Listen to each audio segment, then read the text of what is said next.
Hello YouTube family, हमारे YouTube channel में आप सभी का स्वागत करती हूँ। मैं आप सबकी नीलम वर्मा। मैं आप सबकी अर्चना वर्मा। रही रही के रोए मोरा मनवा, घरे कहिया अइबा सजनवा। रही रही के रोए मोरा मनवा, घरे कहिया अइबा सजनवा। रुपया ना चाही पिया, गहना ना चाही। रुपया ना चाही पिया, गहना ना चाही। रहा मोरे आँखी के सामनवा, घरे कहिया अइबा सजनवा। रहा मोरे आँखी के सामनवा, घरे कहिया अइबा सजनवा। रही रही के रोए मोरा मनवा, घरे कहिया अइबा सजनवा। रही रही के रोए मोरा मनवा, घरे कहिया अइबा सजनवा।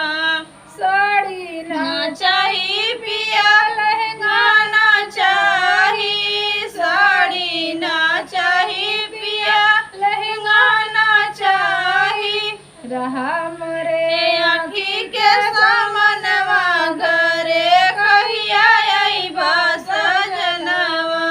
रहा मोरे आँखी के सामनवा, घरे कहिया अइबा सजनवा।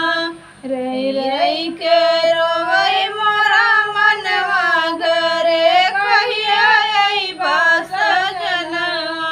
रही रही के रोए मोरा मनवा, घरे कहिया अइबा सजनवा।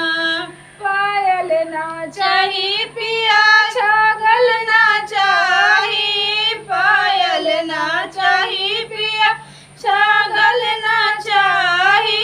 रहा मोरे आँखी के सामनवा, घरे कहिया अइबा सजनवा। रहा मोरे आँखी के सामनवा, घरे कहिया अइबा सजनवा। रही रही के रोए मोरा मनवा, घरे कहिया अइबा सजनवा। रही रही के रोए मोरा मनवा, घरे कहिया अइबा सजनवा।